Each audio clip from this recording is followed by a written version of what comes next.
Olá, que a paz do Senhor esteja em seu coração. Eu quero te fazer uma pergunta.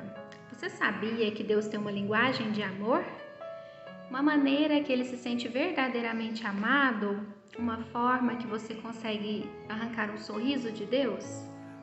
Eu quero te fazer uma outra pergunta. Você ama Jesus? Ama verdadeiramente? Então, eu vou te contar essa linguagem. Ela é a obediência. Vamos lá comigo em João, capítulo 14, ver o que Jesus fala sobre isso. A partir do versículo 15. Se vocês me amam, obedecerão aos meus mandamentos.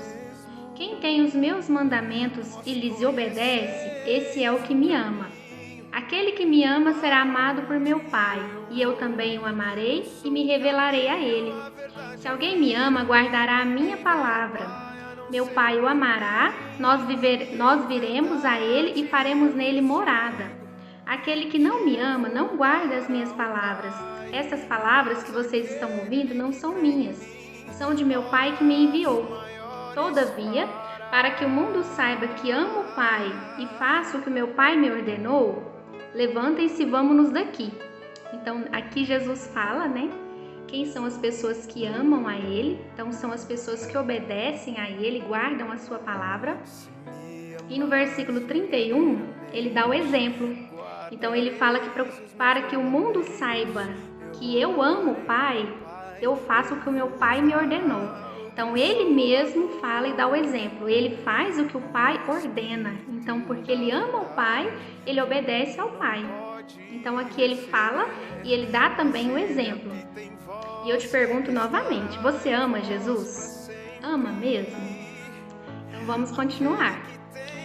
Lá em 1 Samuel, capítulo 15, Deus mandou uma mensagem para o rei Saul, através do profeta Samuel, que ele iria castigar os amalequitas por terem atacado Israel na saída do Egito.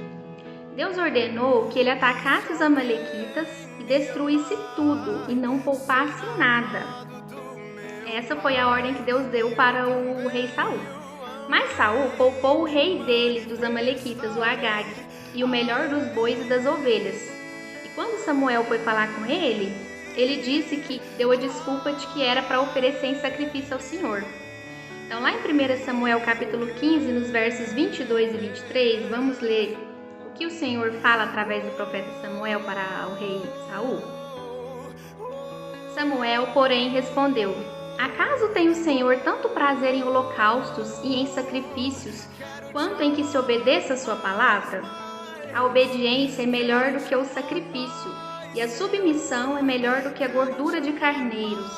Pois a rebeldia é como o pecado de feitiçaria, e a arrogância como o mal da idolatria. Assim como você rejeitou a palavra do Senhor, ele o rejeitou como rei. Então aqui o Senhor compara a rebeldia como um pecado de idolatria. Então, uma obediência parcial, que foi o que o rei Saul fez, já é um sinal de um coração rebelde. Deus deseja a nossa obediência interna e completa. 99,9% não serve, tem que ser 100%.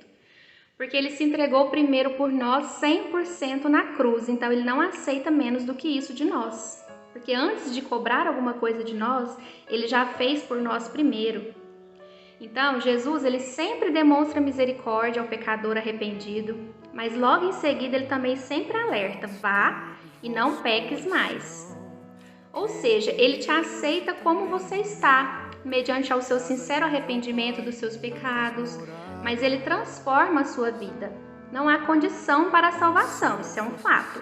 Ela é pela graça, mediante a fé no Filho de Deus. Mas o salvo, ele sempre responde com santificação.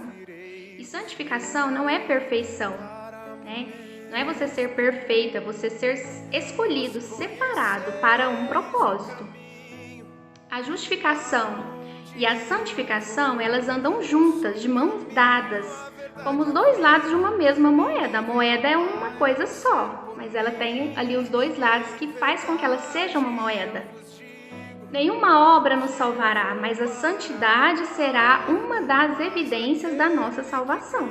A não ser nos casos de leito de morte, como foi o caso daquele ladrão lá na cruz com Jesus, né? Ele não teve tempo, né, de mostrar a santificação, né? Então ele foi justificado através de Jesus e Jesus falou para ele, né? Hoje mesmo estará comigo no paraíso. Então, tirando esses casos, todos os outros casos das pessoas que têm tempo de vida, elas testificam com as suas obras, né, a salvação, que é através da santificação, né? Ser uma pessoa separada, diferenciada, escolhida por Jesus, para cada dia mais parecer com Ele aqui nessa terra. Essa é a nossa missão. Não tem como você ter se convertido sem ter também uma mudança de comportamento, porque conversão significa mudar de direção. Você está caminhando para uma direção, aí você para, né, se converte e começa a caminhar em outra direção, na direção de ter a mente de Cristo, a cada dia mais e mais parecer com Cristo, cumprir a sua missão, levando as outras pessoas também nesse caminho. Um exemplo que eu dou para vocês é a vida de Paulo. Saulo era um soldado romano, ele perseguia os cristãos naquela época, e depois que ele teve um encontro com Jesus, Jesus virou para ele e falou: Saulo, por que me persegues?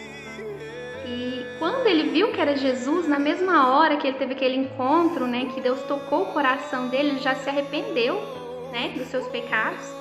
E ele pediu perdão. Então, a partir dali, ele teve uma mudança de comportamento. E ele foi um dos maiores apóstolos de Jesus nessa terra. Então, você pode pegar a vida de Paulo como exemplo. Eu quero terminar com vocês esse momento de reflexão lá em 1 João, capítulo 3. Eu te convido a ler todos os capítulos de 1 João, porque ele fala muito sobre isso. Então, esclareceu muito a minha mente e pode te ajudar também a entender esse assunto. Então vamos ler 1 João capítulo 3, dos versos 3 ao 10. Todo aquele que nele tem essa esperança purifica-se a si mesmo, assim como ele é puro. Todo aquele que pratica o pecado transgride a lei. De fato, o pecado é a transgressão da lei. Vocês sabem que ele se manifestou para tirar os nossos pecados e nele não há pecado. Todo aquele que nele permanece não está no pecado. Todo aquele que está no pecado não o viu e nem o conheceu. Então aqui ele fala que quem permanece no pecado, na verdade, nunca viu e nem conheceu Jesus. Filhinhos, olha o amor, irmãos. Filhinhos, não deixem que ninguém os engane. Aquele que pratica a justiça é justo, assim como ele é justo. Aquele que pratica o pecado é do diabo, porque o diabo vem pecando desde o princípio. Para isso o Filho de Deus se manifestou, para destruir as obras do diabo. Todo aquele que é nascido de Deus não pratica o pecado, porque a semente de Deus permanece nele. E ele não pode estar no pecado, porque ele é nascido de Deus. Desta forma, sabemos quem são os filhos de Deus e quem são os filhos do diabo. Quem não pratica justiça não procede de Deus, e também quem não ama seu irmão. Então aqui fica bem claro, né, para a gente poder refletir nessa mensagem. Eu quero orar agora com você. Feche os seus olhos onde você estiver. Senhor, Pai amado, Pai querido, te agradeço por mais esse momento, por mais essa palavra, Senhor. Te agradeço pelo teu amor, pela tua salvação.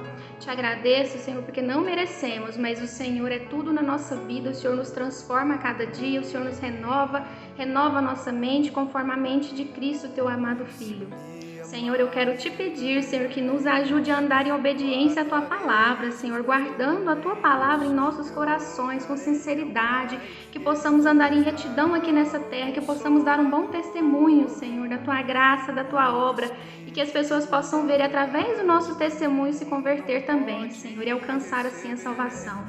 Eu te agradeço por tudo, Senhor. Eu te peço que abençoe o dia dessa pessoa que está aqui comigo, Senhor, que ela tenha um dia abençoado, que o Senhor abençoe toda a vida dela, a família dela, em nome de Jesus.